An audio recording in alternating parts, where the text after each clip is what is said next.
este panel es sui generis y ecléptico porque vamos a tener en esta oportunidad a personas de diferentes proveniencias para conversar sobre el tema que nos ocupa, procesos complejos y sus denuncias en el mundo.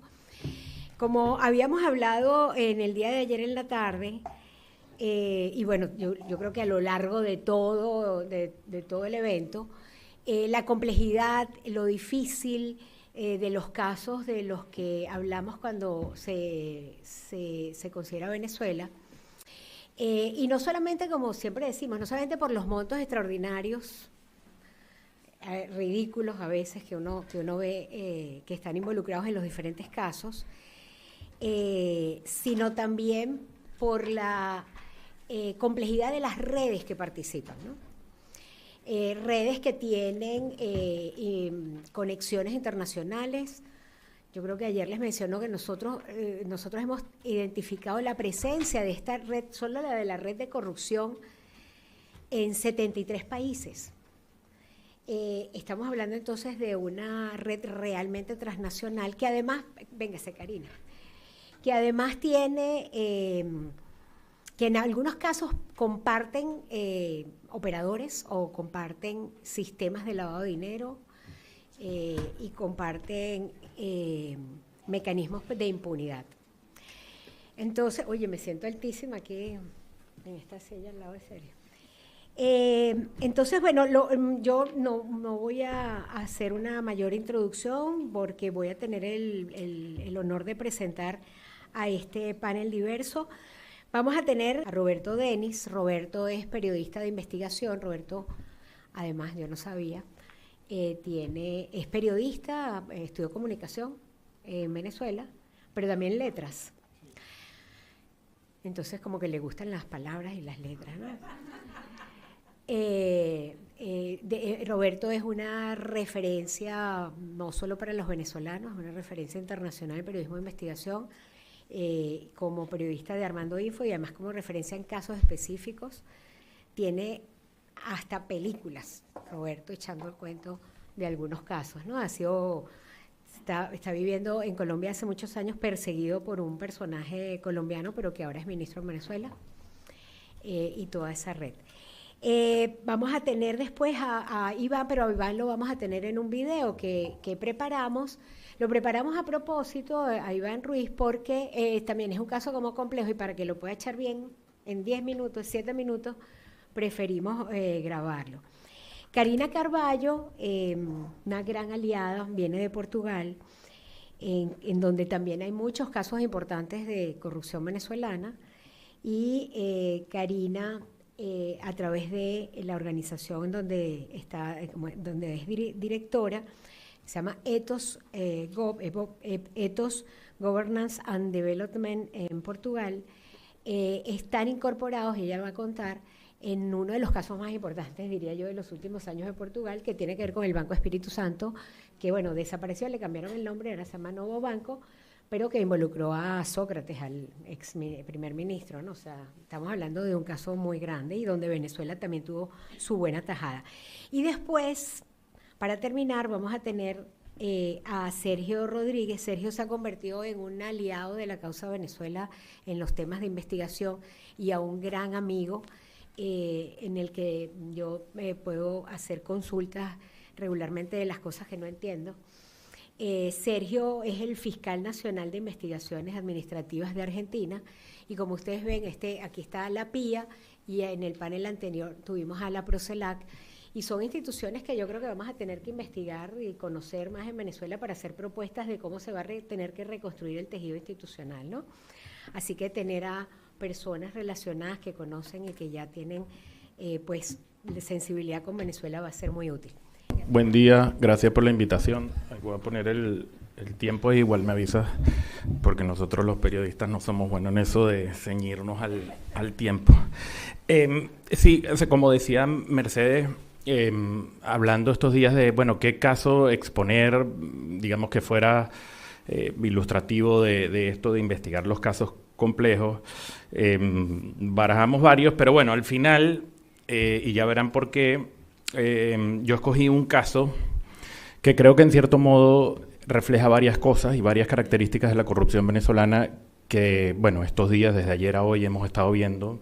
Una, que es el carácter transnacional que tiene la corrupción venezolana, pero dos, el carácter, digamos, de las magnitudes, las cifras, es algo colosal que digamos, a veces es difícil entender.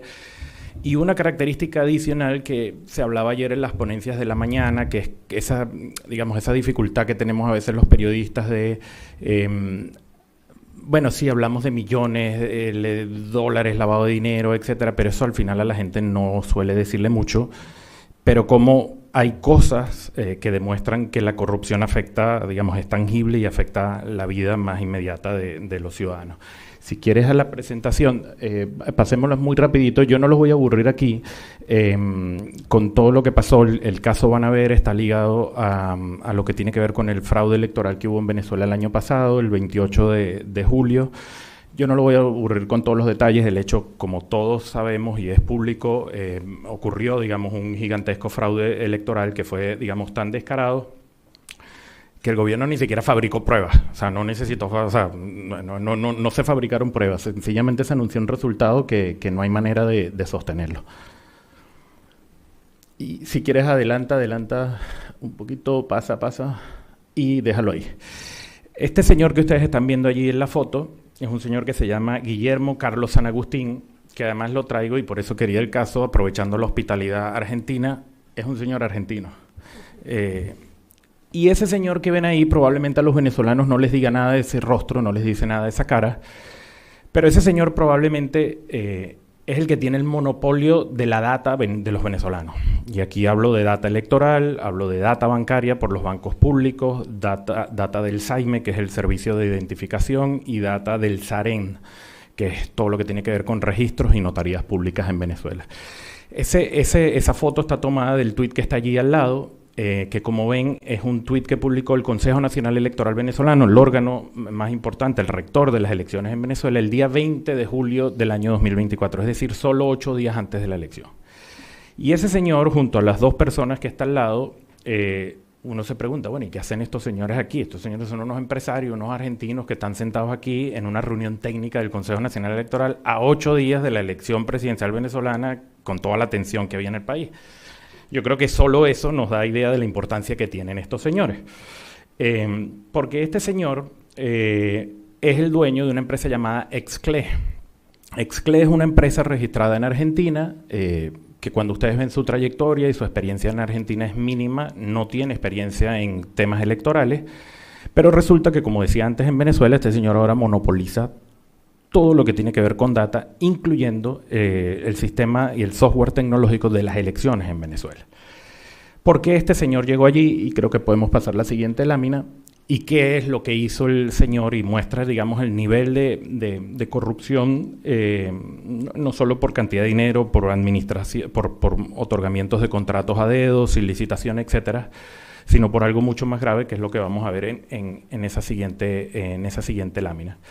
Como les decía, este señor tiene la empresa Excle. Esa empresa provee múltiples servicios, pero digamos, el gran mérito de este señor es que este señor, cuando llega a Venezuela, empieza a trabajar con Jorge Rodríguez. Jorge Rodríguez es una figura muy poderosa del chavismo, hoy en día es presidente de la Asamblea Nacional, el Congreso, pero en el pasado fue alcalde Libertador, ministro, vicepresidente, etcétera, pero además fue presidente durante muchos años del Consejo Nacional Electoral.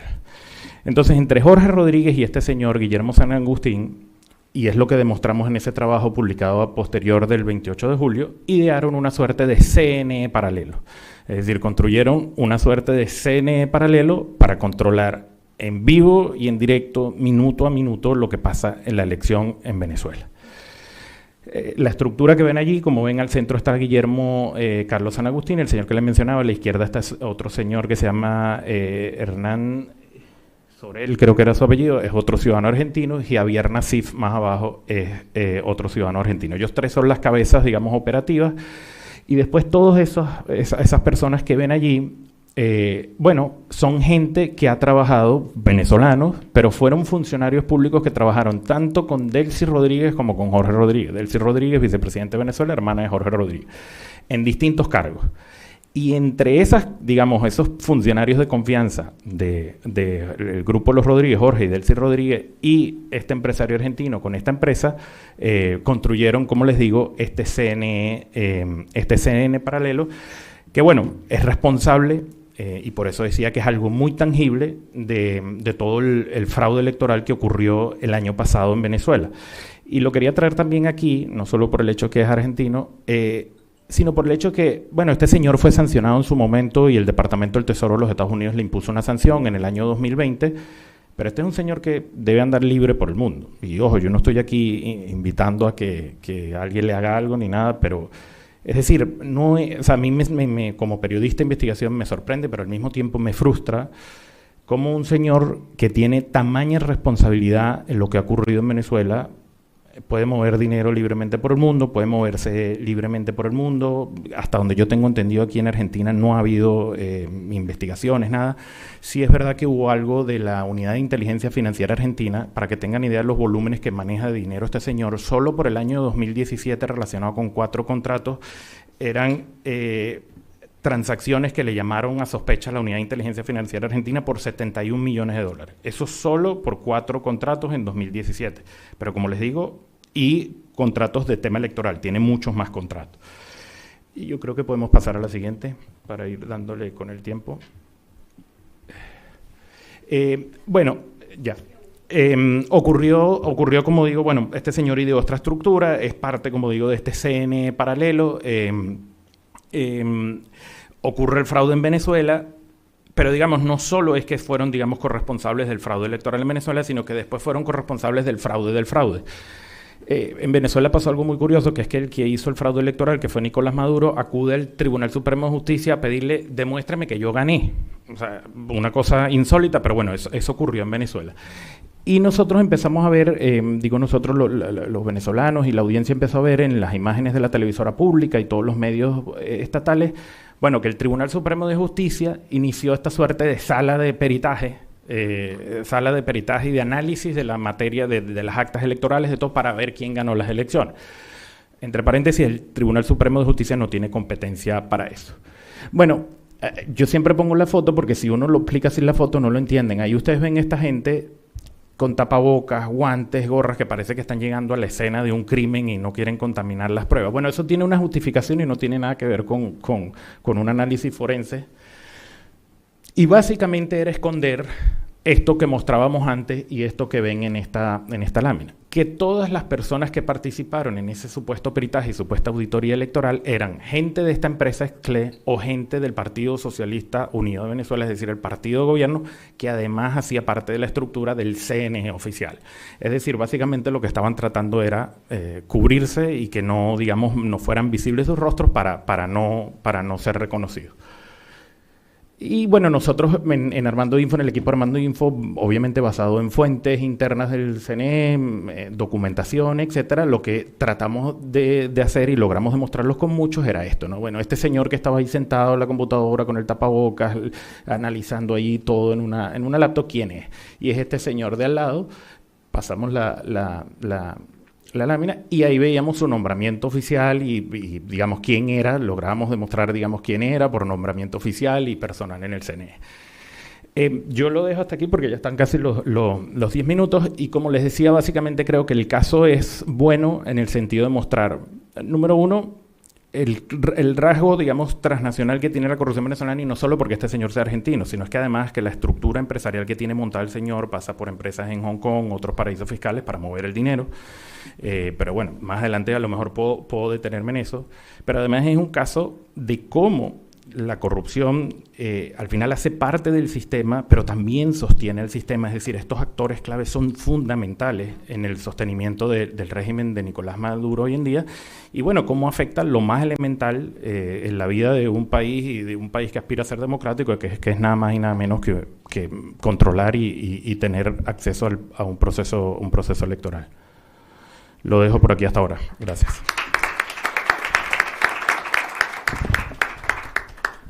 Muchísimas gracias. Sí, me parece que será el mejor caso a presentar en este escenario, ¿no? Sí hay caso abierto en Argentina y estamos ahí tratando de impulsar a ver qué se puede hacer. Pero muy interesante. Quizás el periodismo de investigación puede ayudar a completar la información que hace falta, pero de eso se puede hablar luego. Vamos entonces a pasar a escuchar a Iván y a ver a Iván. Así que te pido, perfecto. Vamos a tener a Iván, como les digo, no pudo estar aquí ahora, tenía otra cosa arriba en Colpín, pero lo vamos a tener en video y resumido y una buena presentación de un caso que, bueno, después del video les voy a comentar algo más. Gracias.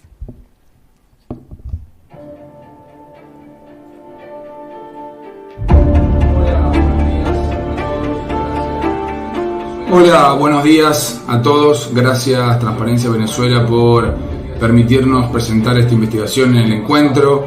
Una investigación que publicamos en junio pasado con la prensa de Panamá, con Armando.info de Venezuela, el Centro Latinoamericano de Investigación Periodística y Transparencia Venezuela. Una investigación que básicamente cuenta una historia de favores entre la familia de Nicolás Maduro, más precisamente la familia de la mujer de Nicolás Maduro, Cilia Flores, y sus sobrinos, y del otro lado el empresario panameño Ramón Carretero Napolitano.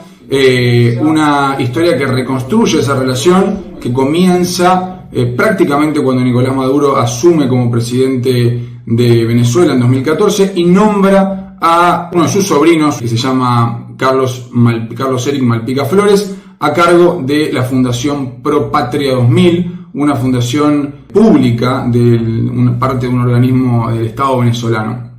Esa fundación le entregó contratos por más de $700 millones a lo largo de estos años al empresario Carretero Napolitano, y lo que nosotros pudimos revelar en esta investigación es que mientras esos pagos salían desde las arcas públicas del gobierno venezolano, la relación entre el empresario panameño beneficiario de esas obras y de esos contratos y la familia política de Nicolás Maduro se hacía cada vez más estrecha, al punto de que su sobrina política, Iriamni Malpica, y su entonces pareja, Juan Carlos López Tovar, recibieron cerca de $6 millones en sus cuentas bancarias en Panamá. Este es el principal hallazgo de la investigación, pero la investigación, justamente el desafío fue reconstruir esa relación entre el empresario y los Maduro, los Malpica Flores. Para eso tuvimos distintas herramientas y utilizamos distintos indicios. Uno de esos indicios fue, por ejemplo, que pudimos analizar y detectar que habían compartido más de 100 vuelos privados entre el empresario y el sobrino político de Nicolás Maduro, vuelos privados que coincidían en la fecha con la firma de los contratos o con los pagos que recibía el sobrino de Maduro en su cuenta bancaria. Pero bueno, la relación se fue estrechando y fuimos pudiendo acreditar esa relación con distintos indicios, como por ejemplo que ellos meses después de los primeros contratos, comenzaron a ser socios en algunas compañías panameñas. También que más allá de esos pagos millonarios, los sobrinos de Nicolás Maduro recibían mensualidades de parte del empresario panameño, mensualidades que nos llamaron la atención no solo por la periodicidad de los pagos, sino además porque eran destinados a pagar la hipoteca por la compra de una casa, de un departamento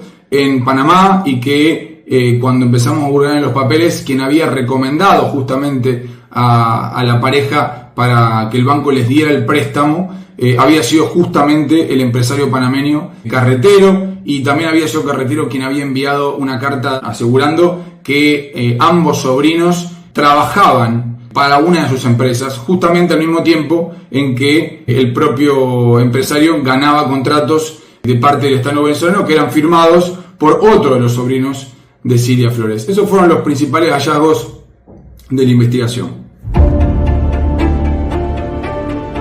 Bueno, me gustaría contarles un poco sobre el detrás de escena de la investigación, cómo la hicimos, obviamente sin perjudicar a nuestras fuentes que tanto nos ayudaron con información muy valiosa, pero básicamente la investigación nace de una filtración de que recibimos con documentos del All Bank de Panamá y con documentos del Banco de Orinoco, sucursal Curazao. Como les contaba, eran más de 50 documentos, teníamos de todo, realmente extractos de cuenta bancaria, resúmenes de tarjeta de crédito, copias de los cheques recibidos y emitidos, cartas de recomendación, había hasta correos electrónicos.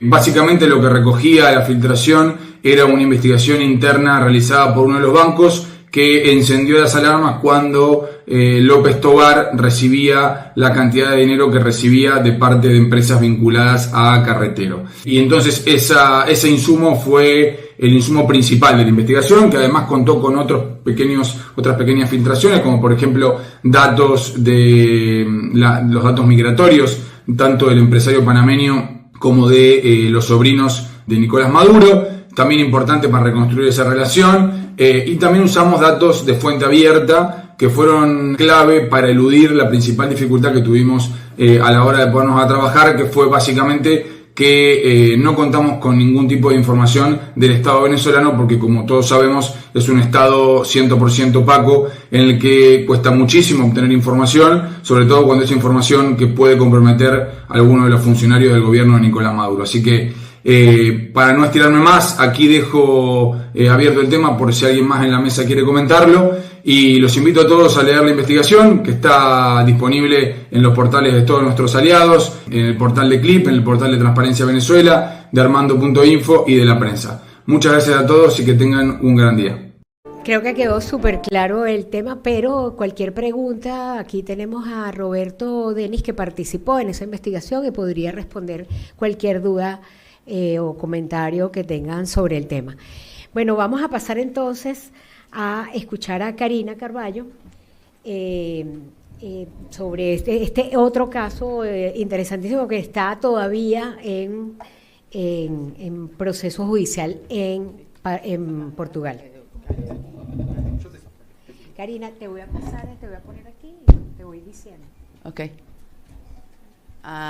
Tengo que decir que estoy un poco nerviosa porque traducí mi presentación y ahora tengo que decidir si voy a hablar mi portuñol, si voy a seguir la presentación.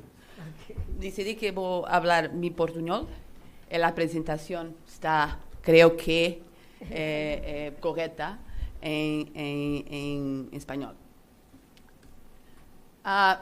Empezaba por una historieta que sucedió cuando llegué aquí a Buenos Aires. Es normal hablar con taxistas, personas de Uber, cuando estás en otro país para percibir cómo es el país, qué se pasa. Pregunté al señor cómo está la situación en Argentina. Él me dice, está muy mejor ahora, al menos económicamente. Y lo pregunté, ¿crees que el actual presidente es la solución, teniendo en cuenta que está implicado o por lo menos ligado a algunos escándalos de corrupción? La respuesta del taxista fue, nunca habremos de tener a alguien en gobierno que no tenga lazos con la corrupción. Es así en Argentina, es así en toda la América Latina. La pregunta que empezó es, ¿está la corrupción en ADN de la América Latina? Esta pregunta es importante porque es la pregunta que inició a Ethos Gov. Yo soy de Angola, soy africana también. Es la misma cuestión. Nos hablamos de la maldición de los recursos, hablamos de la pobreza endémica. Todo parece que de mal del mundo está en América Latina, está en África, está en sur del mundo. Y nos acreditamos en Ethos Gov que el problema es la impunidad.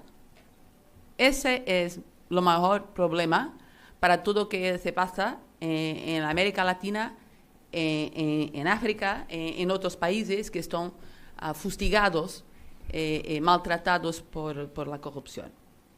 Aquí, estoy hablando de América Latina, mas podría estar hablando de África, de algunos países de África y algunos países de América Latina, porque son dos continentes não é uma amálgama de terra.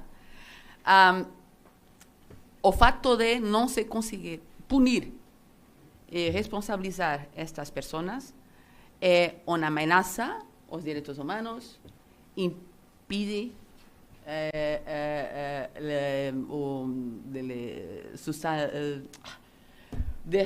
desarrollo sostenible e, sobretudo, aumenta os incentivos e o valor añadido para seguir participando em práticas corruptas. É como uma bola de neve.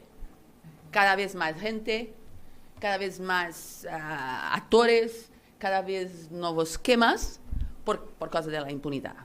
Em EthosGov, nós acreditamos que isso sucede porque existe uma desigualdade entre o sul global e o norte global.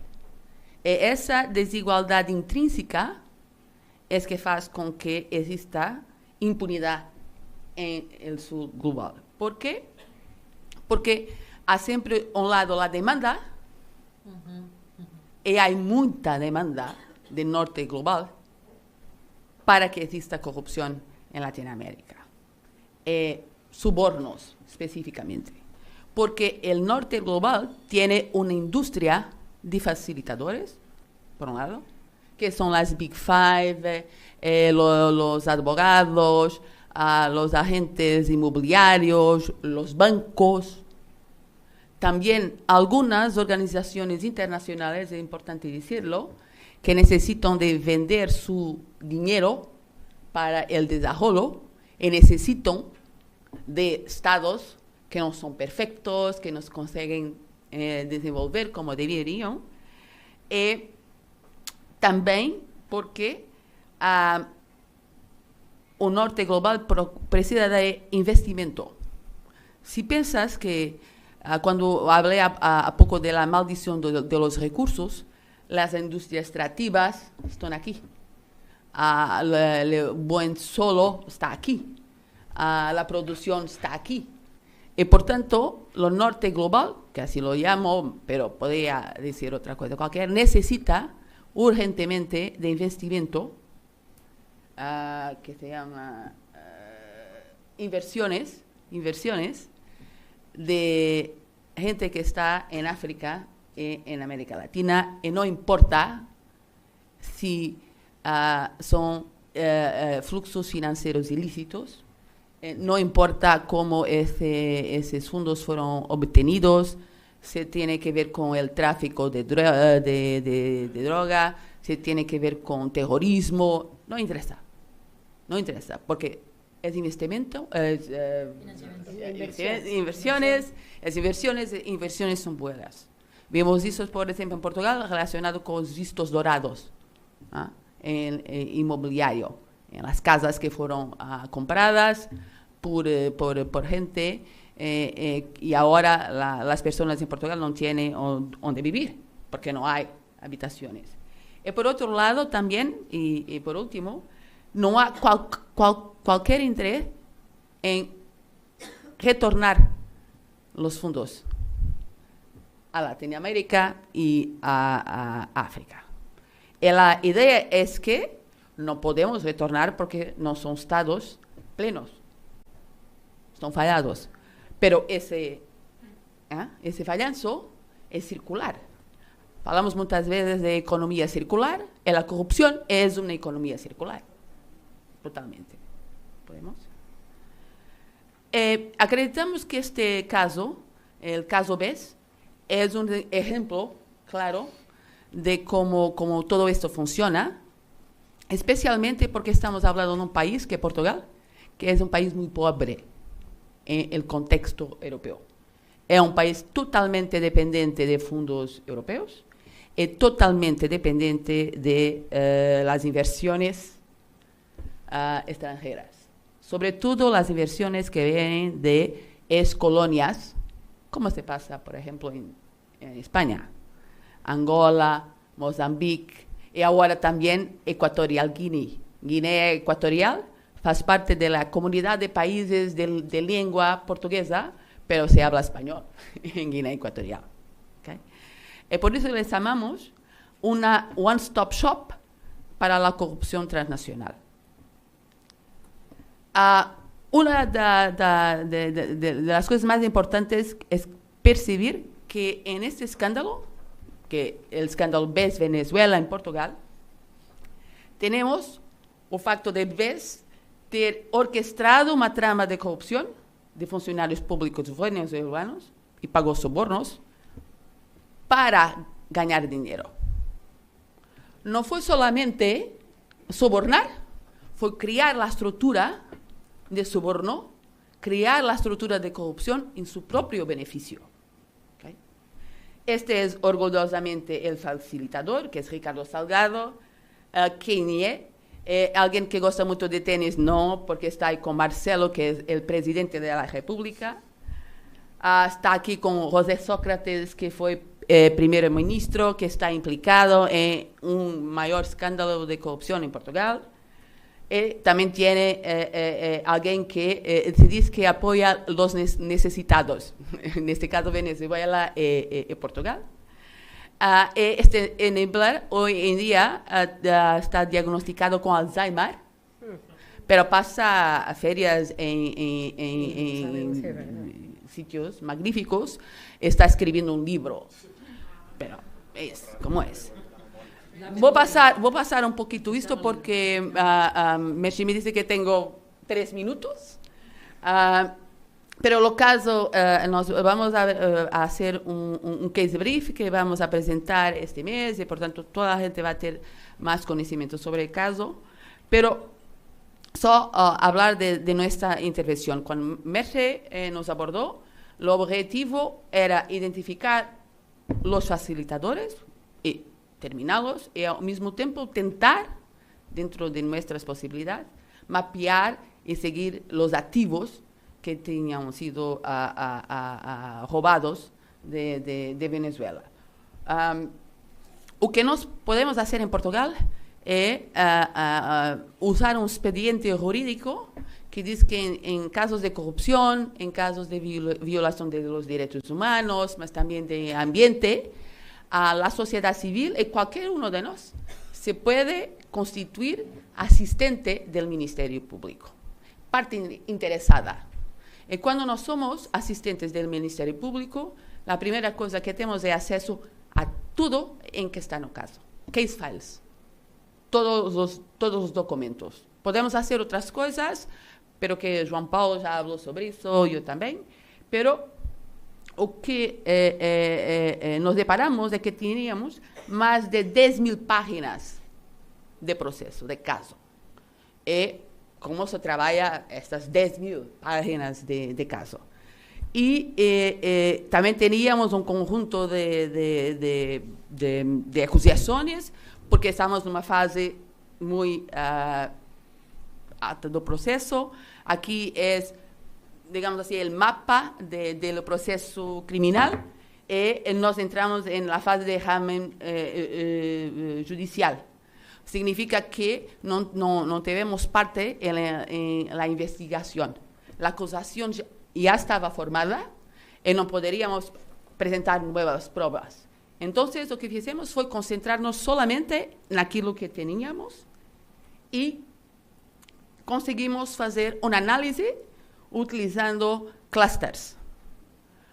Utilizamos herramientas de ahí y creamos un proceso que nos permite olhar para el caso como una estructura de red, identidades claves.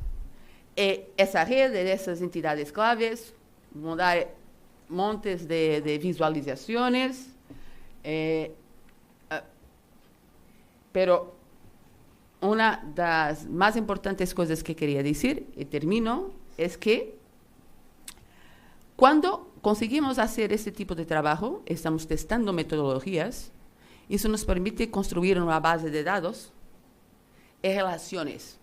Esas relaciones son relaciones que están visibles en el caso, pero muchas de ellas no están siendo trabajadas por los procuradores, porque no tienen interés para el caso portugués, pero podrá tener interés para el caso en Argentina o en otros países. Por eso nos acreditamos que es muy importante trabajar conjuntamente en red, porque ellos también trabajan conjuntamente en red. Muchas gracias. Perdóname porque... No, muy bien.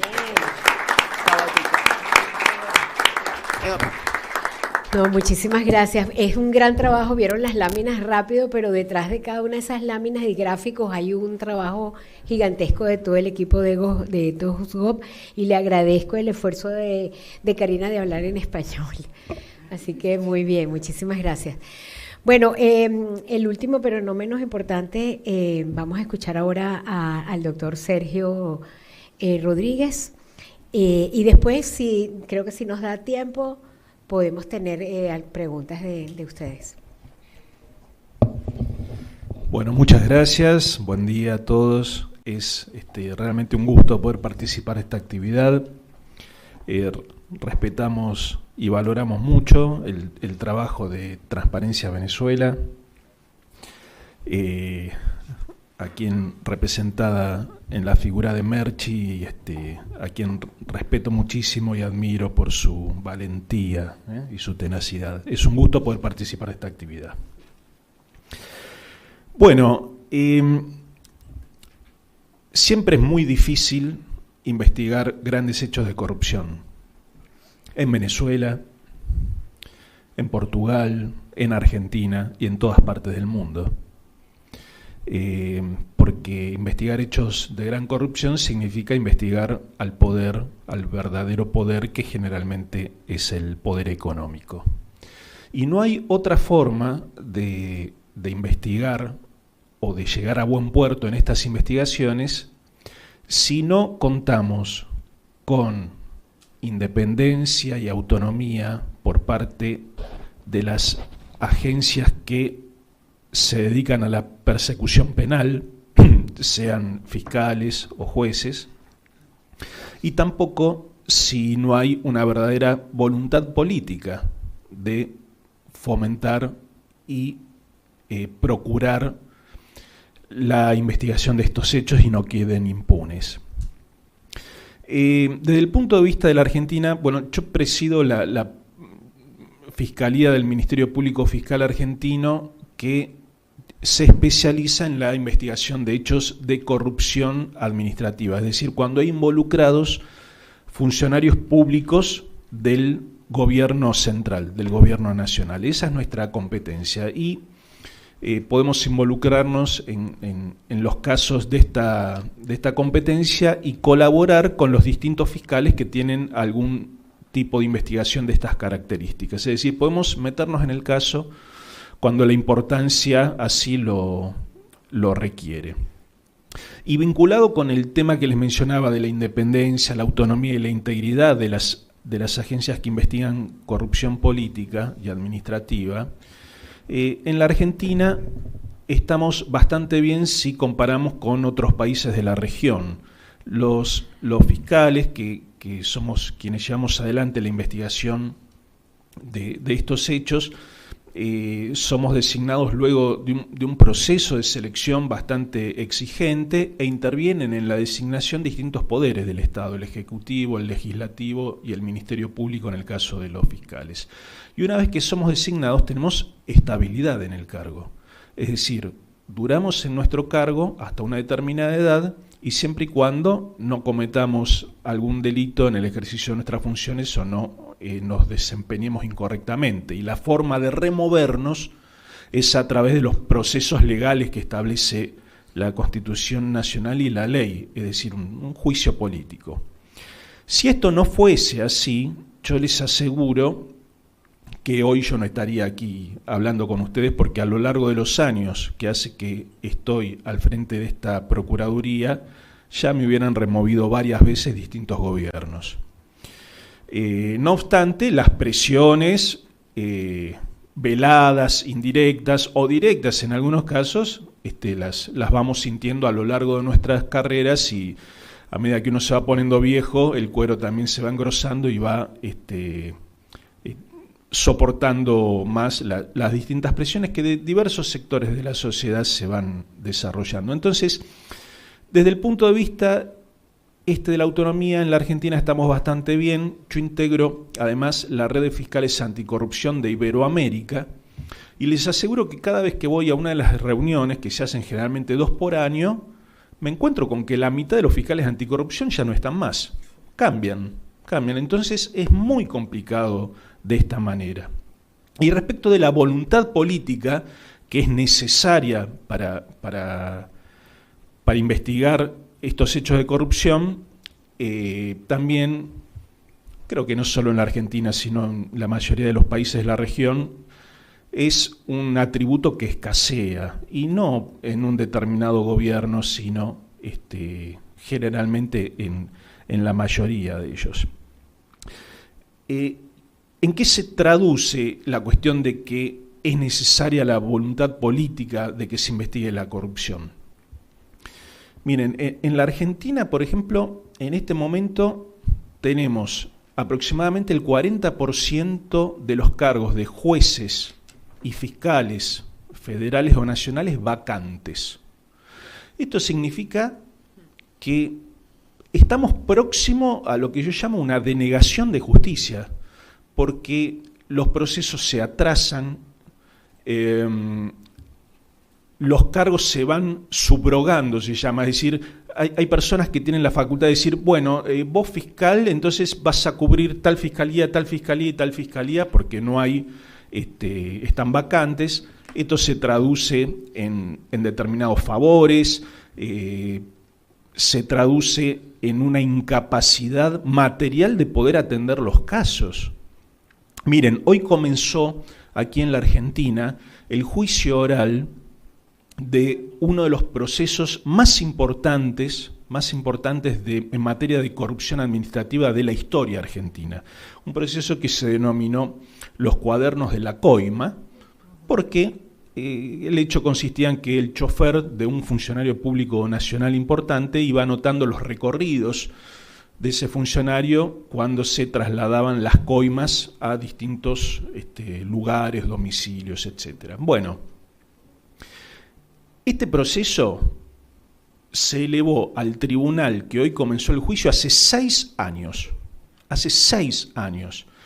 Recién hoy se inicia y se realiza una audiencia por semana. ¿Por qué? Porque no hay jueces. Es decir, para conformar el tribunal, las 3 personas, los 3 jueces, hay que hacer malabares porque esos mismos 3 jueces intervienen en otros tribunales que cubren los espacios de las vacancias que hay. ¿Se imaginan que un caso que tiene esta cantidad de imputados, casi 70 imputados, miles de testigos, con una audiencia por semana, cuando se finalice el juicio, la mayoría de los imputados y de los testigos van a estar muertos? Esto es así. Entonces, el tema de las vacancias puede ser un poco voluntad política de no cubrir las vacantes, puede ser que no haya la suficiente madurez de diálogo entre las distintos sectores del poder de la política como para ponerse de acuerdo y dar los acuerdos a las eventuales designaciones. Nuestra Corte Suprema de Justicia, que es el máximo tribunal, tiene solo 3 miembros y no se pueden cubrir las vacantes. El Procurador General de la Nación, que es el jefe técnico de todos los fiscales, es un cargo que está vacante desde hace 8 años.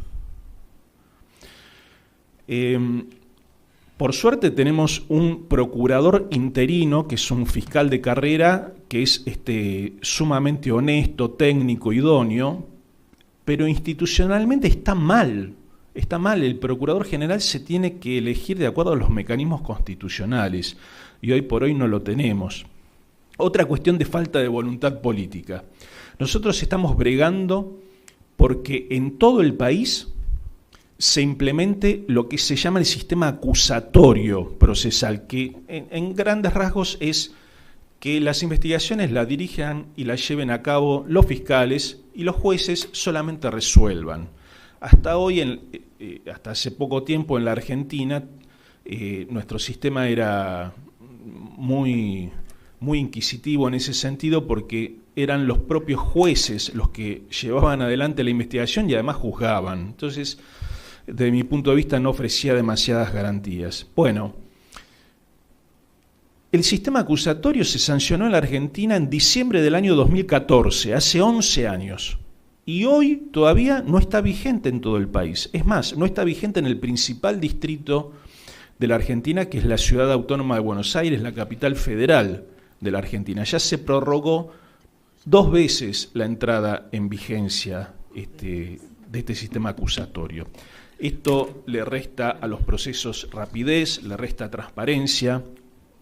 Un caso por corrupción en la Argentina tiene un promedio de duración de 15 años. Yo estoy desarrollando actualmente con otra fiscal el juicio oral de uno de los casos Odebrecht, aquí en la Argentina, la pata argentina.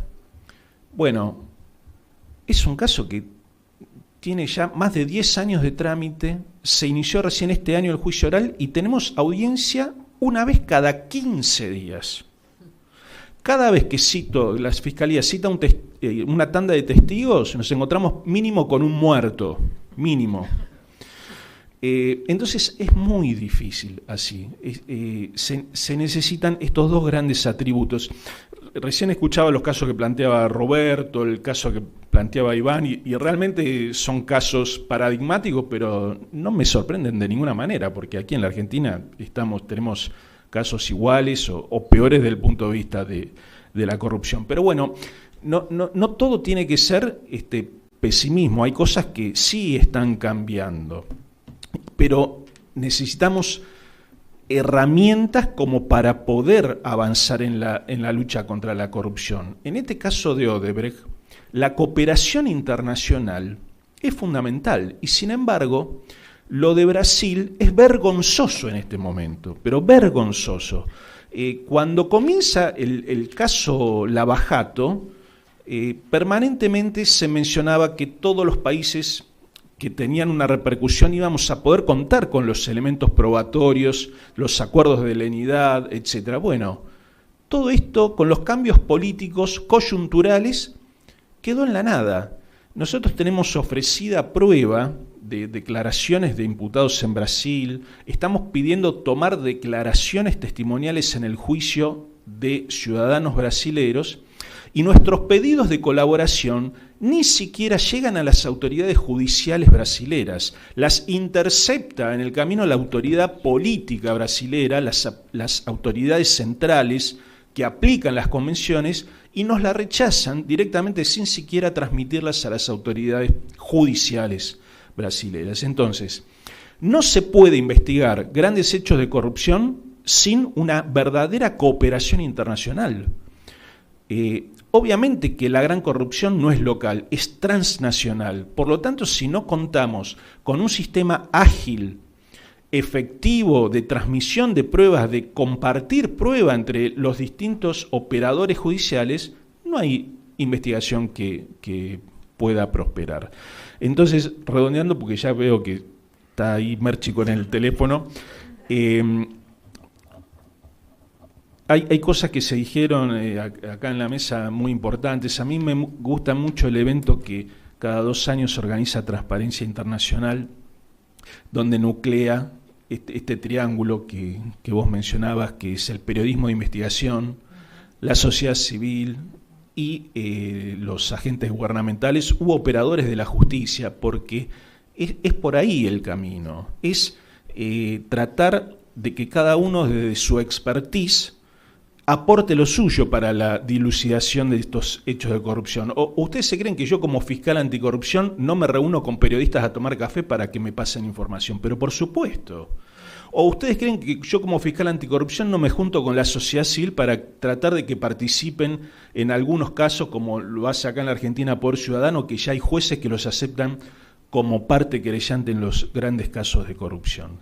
Entonces, es por ahí el camino. Más cooperación internacional, más sociedad civil que audite nuestra tarea también, más periodismo de investigación y más actividad como esta que desarrolla Merchi con Transparencia Venezuela.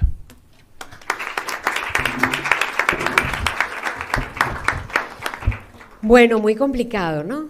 Muy complejo, una gran tarea, pero tenemos en la mesa gente que nos ha dicho cómo, nos ha dicho que quiere hacerlo, nos ha dado vías, caminos, nos ha iluminado. Así que sí, la tarea es difícil, pero contamos con gente que lo está haciendo. Así que esa es la conclusión optimista. Yo abro el derecho de palabra para, bueno, el derecho para las preguntas, si alguien tiene preguntas para alguno. Griselda.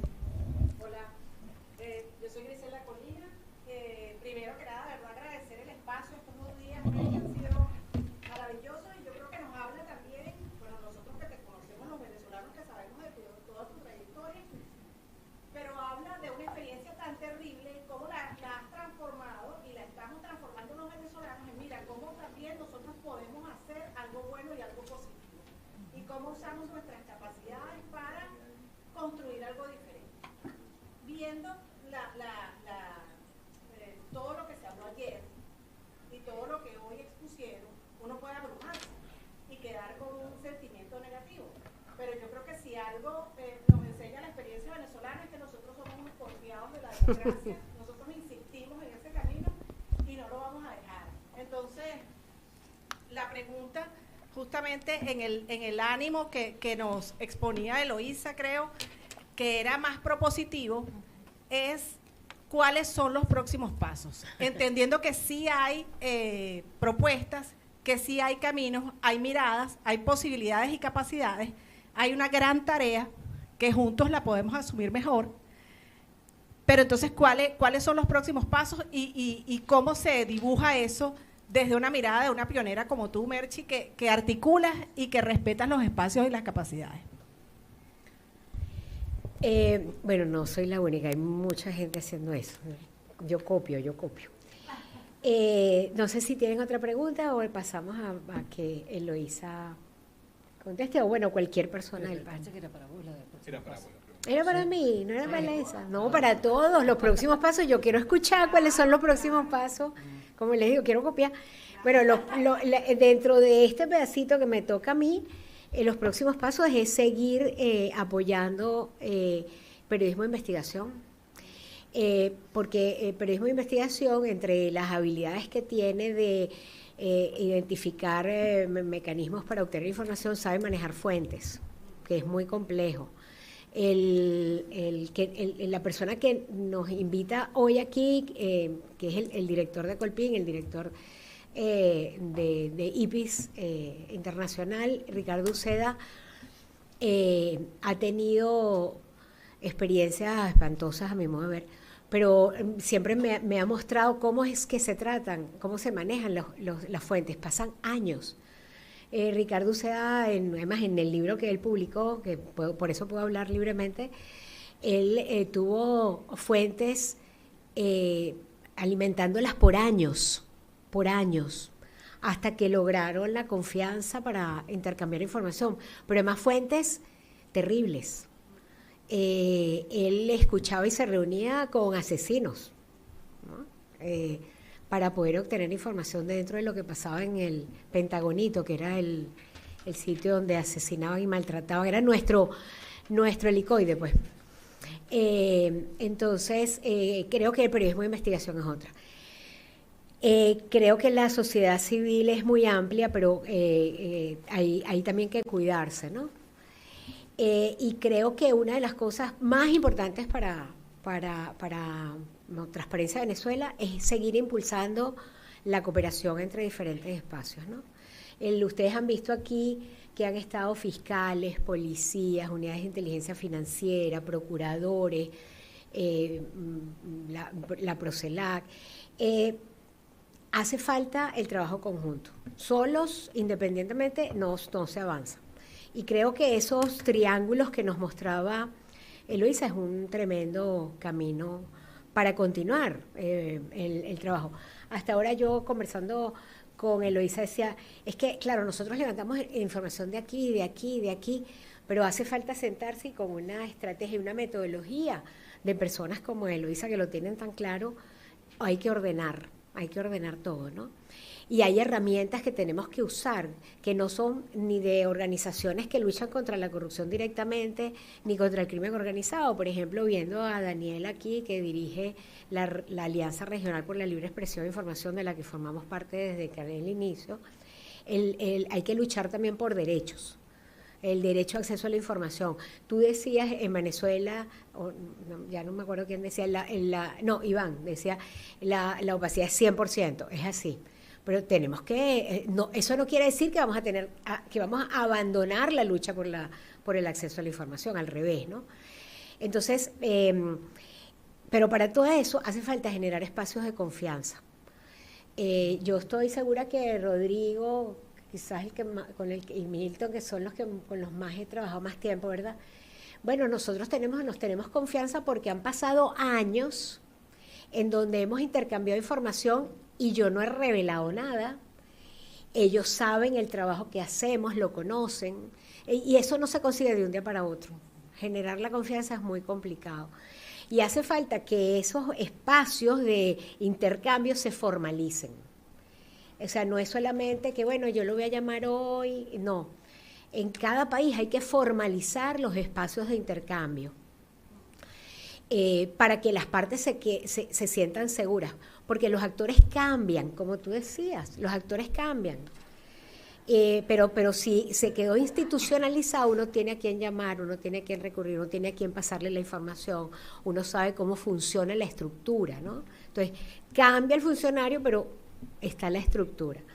Y hay mecanismos formales que tenemos que aprovechar. Yo siempre le vendo la idea a Sergio, porque como él dirige esa red de fiscales anticorrupción, ahí el artículo 49 de la Convención de Naciones Unidas contra la Corrupción da la oportunidad de crear fiscalías mixtas de investigación. Eso es una oportunidad que no se usa mucho. Yo veo a los fiscales españoles que convocan a casos importantes, pero entonces convocan esporádicamente. Entonces se reúnen con el de Liechtenstein, Suiza, Estados Unidos, Portugal, se reúnen 2 días en Francia, revisan el caso y ya se va cada uno para su casa. Es muy bueno porque quedan con el WhatsApp. Entonces tienen cómo preguntar la información. Entonces cuando las autoridades no responden, como en el caso de Brasil o de Venezuela, pues los fiscales se conocen y se llaman por WhatsApp y ahí hay algunos avances. Pero para formalizar la idea de la denuncia y trabajar en la imputación, que nos decía Eloísa, hace falta la prueba formal. Entonces, yo creo que desde nuestra parte y seguramente desde el periodismo de investigación, nos dirá Roberto, nosotros nos encontramos con los obstáculos, pero hace falta que la academia y la institucionalidad genere los mecanismos para cambiar esos obstáculos. Nosotros nos los encontramos y los denunciamos, pero hay que cambiar esa institucionalidad. Entonces, hasta ahí llego para responderte. Bueno, yo brevemente, cuando es el tema de si la sensación es optimista, pesimista, yo confieso que dependiendo del día tengo una respuesta. Y además que yo siempre digo medio broma, medio en serio, es que soy pesimista desde que nací. El oficio me hizo todavía más pesimista y la realidad venezolana me hizo todavía más pesimista, así que por donde lo mire se complica. Pero yo creo, y Mercedes lo decía ahora, o sea, en el campo del periodismo de investigación, yo creo que a nosotros nos toca continuar. Es verdad que es complicado y en un país cada vez más autoritario como Venezuela tiene sus riesgos. Yo, en mi caso, estoy en el exilio de 2018. Pero no es la respuesta, digamos, más sexy, pero yo creo que es la que es. O sea, es la responsabilidad de uno, ¿sabes? Lo fácil para uno es mirar para otro lado y hacerse el tonto y hacerse el loco y creer que no está pasando nada, ¿no? Pero digamos que cuando escogimos hacer esto, parte ya ese compromiso venía ahí en el momento que lo escogimos. Es lo que he tratado de hacer como periodista, es lo que hacemos en el equipo de Armando Info. Hemos estado haciendo colaboraciones con el equipo de Transparencia, pero como decía Iván en la exposición, con otros medios, porque aquí el objetivo es no solo que esto se haga público, ¿no? Que bueno, yo creo que eso es importante. Pero yo creo que el objetivo final, más allá, además viendo sí, lo lento que puede ser la justicia en líneas generales en todos lados, bueno, en Venezuela ni aquí por lo menos puede demorar 15 años un caso. O sea, en Venezuela es que no se arranca el caso. O sea, nadie investiga. Investigan es el periodista que investigó el caso. Pero yo creo, y viendo la experiencia venezolana, es que hay que entender que la corrupción no es solo un asunto de, mira, estos tipos se enriquecieron, ganaron plata, se beneficiaron porque era amigo del otro, la coima, etcétera, ¿no? Es que la corrupción, sin lugar a dudas, viendo la experiencia de Venezuela, es algo que erosiona por completo el sistema democrático. Y en el caso venezolano creo que estamos en un nivel más allá, y es que la corrupción captó al Estado venezolano. Entonces, yo creo que hay que contarlo, hay que decirlo, es el deber de uno hacerlo y es importante quizás que en algún punto la gente cobre conciencia de eso, y ese es el deber nuestro como periodistas. Sí. Gracias. Sí.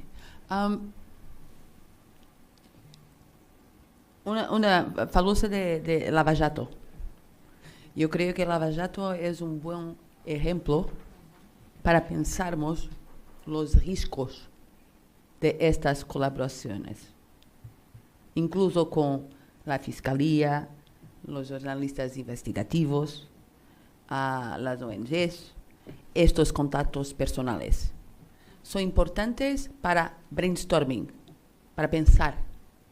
Pero para punir, tenemos que seguir los mecanismos de integridad, la independencia de las instituciones, perceber que los jornalistas investigativos pueden hacer cosas que las organizaciones de la sociedad civil no podemos, y que las fiscalías pueden hacer cosas que nos no podemos, pero nos podemos hacer cosas que los jornalistas investigativos y las fiscalías no pueden.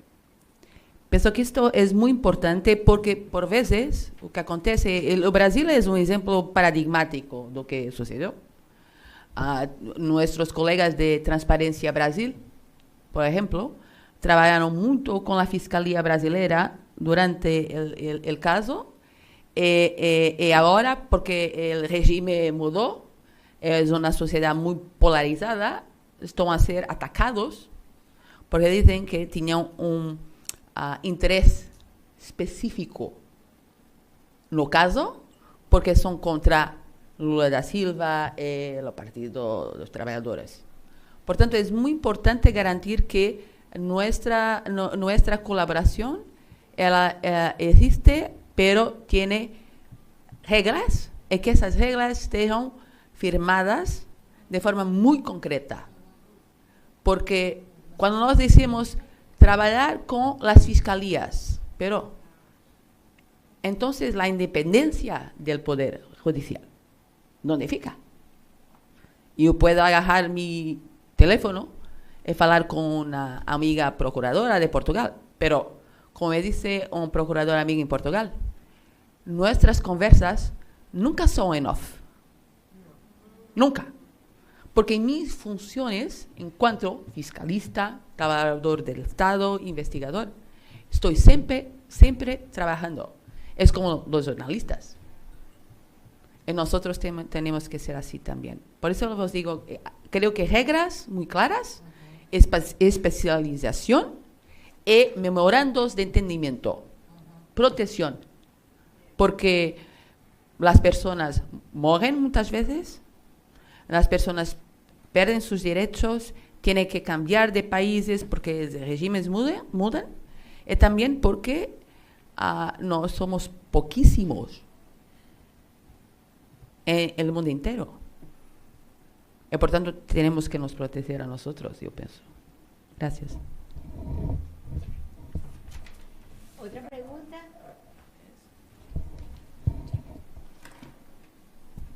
Para el periodista, si él cree que la empresa Smartmatic pudo haber estado involucrado en las elecciones de los Estados Unidos en el año 2019, 2020, para la panelista de Portugal, ¿qué pasó con el Banco Espíritu Santo? Y la otra pregunta para el fiscal, si él cree que en el caso de los cuadernos de aquí de Argentina pudiera estar involucrado el régimen de Maduro, y además, ¿qué ha pasado o qué cree él con que no se han asignado fiscales y jueces aquí en Argentina?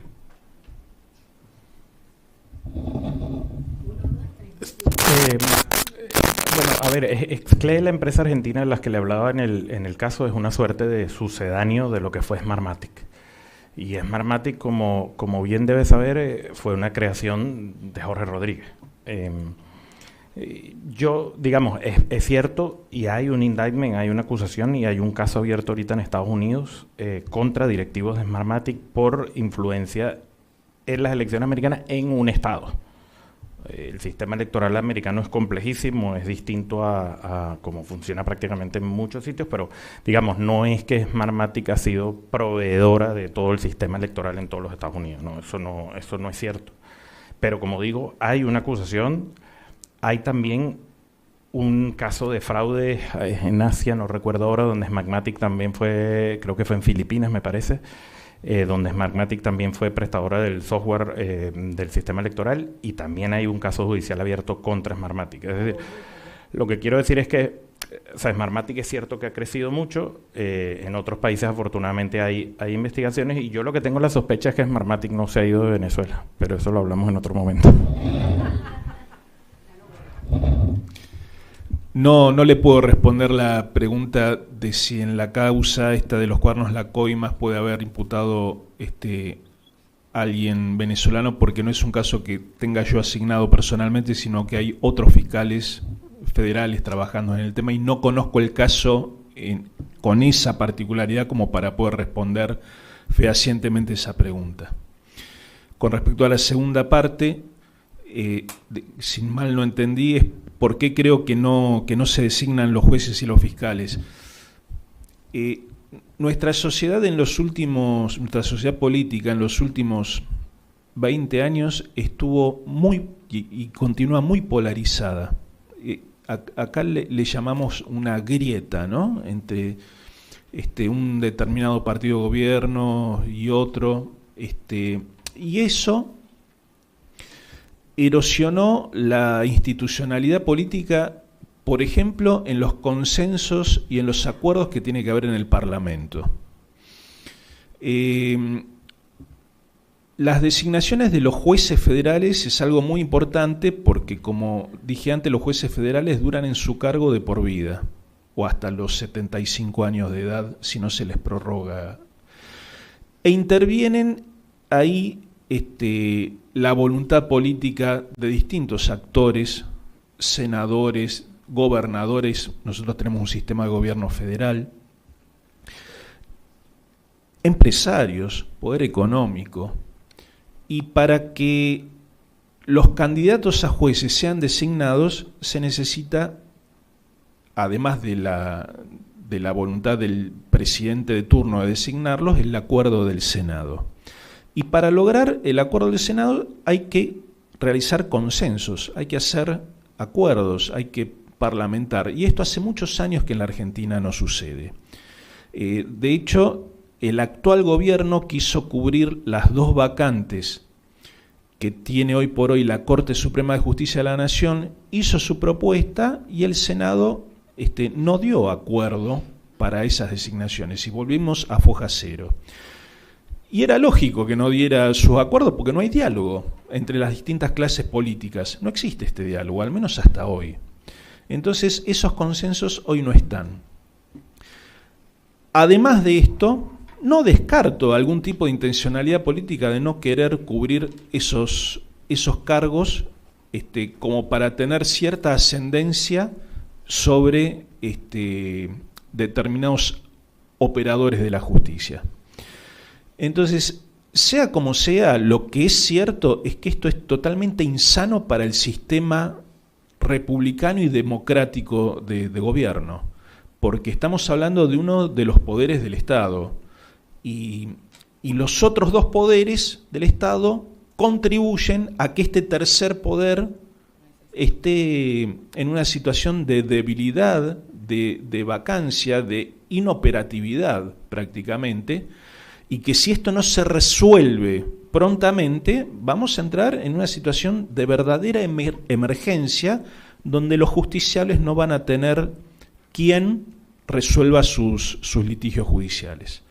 Entonces, bueno, creo que es una cuestión que le tenemos que prestar una atención que hoy por hoy todavía la ciudadanía no ha puesto el ojo en forma directa, pero es algo realmente muy grave y que espero que prontamente se alcancen los consensos que requieren de una madurez política como para que se destrabe esta situación. ¿A ti te hice alguna pregunta? Sí. ¿Puedes repetir? Porque ¿Qué pasó con el Banco Espíritu Santo? aquí, No, en Portugal, lo mismo, es un megaproceso, está haciendo en estadios diferentes investigaciones, como dice, él tiene Alzheimer, le llamaban el dono disto todo, de todo, el dono de todo, controlaba el poder político, controlaba también el poder judicial, lo que puedo decir es que el problema es que a poco preguntaban cómo podemos ser positivos, ¿sí? Yo creo que, embora los casos de gran corrupción sean muy importantes, para mí todos los casos de corrupción son importantes. Y nos necesitamos de victorias, pequeñitas, sí, pero victorias. Por veces estamos en casos que no conseguimos controlar, que sabemos que van a eternizarse años y años y años.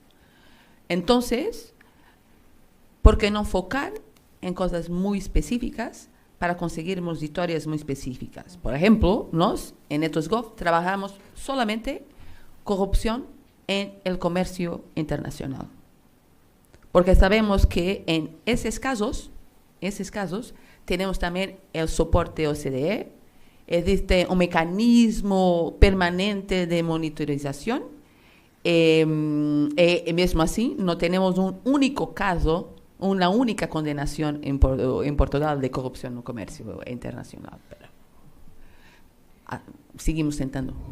De cerrar, primero un aplauso para todos los panelistas.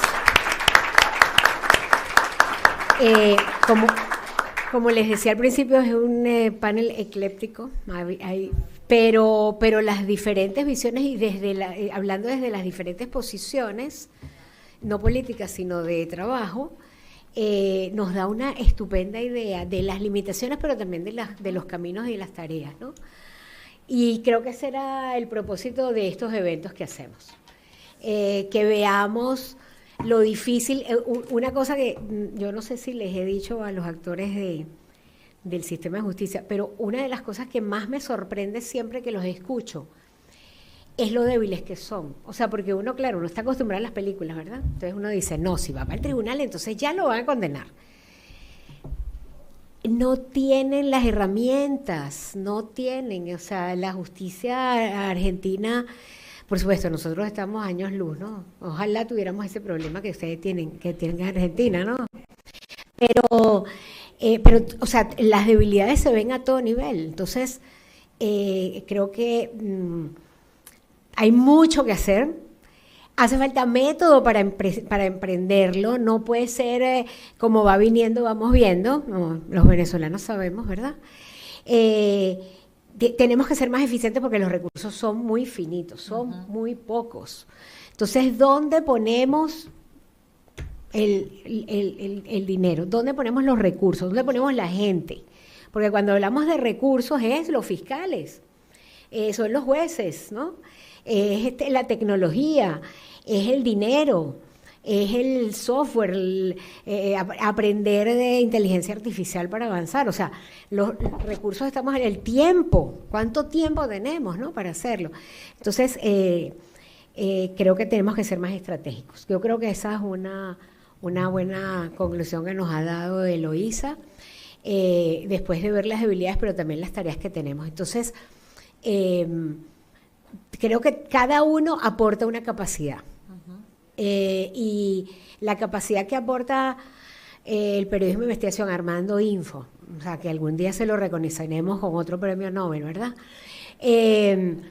Pero la capacidad que generan las organizaciones que están haciendo seguimiento y visibilizando los presos políticos en Venezuela, nuestros amigos detenidos, presos, a los que persiguen, a los que contra los que atentan, contra el periodismo de investigación y contra el periodismo diario, ¿no? Todo lo que se visibiliza de la acción que cada uno de los actores adelanta. Creo que cada uno tiene una capacidad que aportar. Creo que hace falta método, creo que hace falta metodología y que quizás pensar en una plataforma en donde se valoren los aportes que hace cada uno de los actores y de las instituciones, nos puede ayudar a construir ese informe sombra general que pueda servir para todos los casos. A mí me sorprende todavía cuando policías o fiscales en otros países nos dicen, pero es que los acusados y los abogados de los acusados dicen que no era delito, que ellos recibieron dólares preferenciales y que era lógico y que pagaron soborno. Aquí el argumento aquí es que tenían sobreprecio porque había un riesgo país de Venezuela. O sea, la justificación de la irregularidad la tenemos que matar con un informe que presente la situación en la que se estaba dando esas cosas, ¿no? Entonces, bueno, hay muchas cosas por hacer, en resumen. Pero esa lista larga de cosas por hacer, para mí, me da optimismo, a mí me da energía.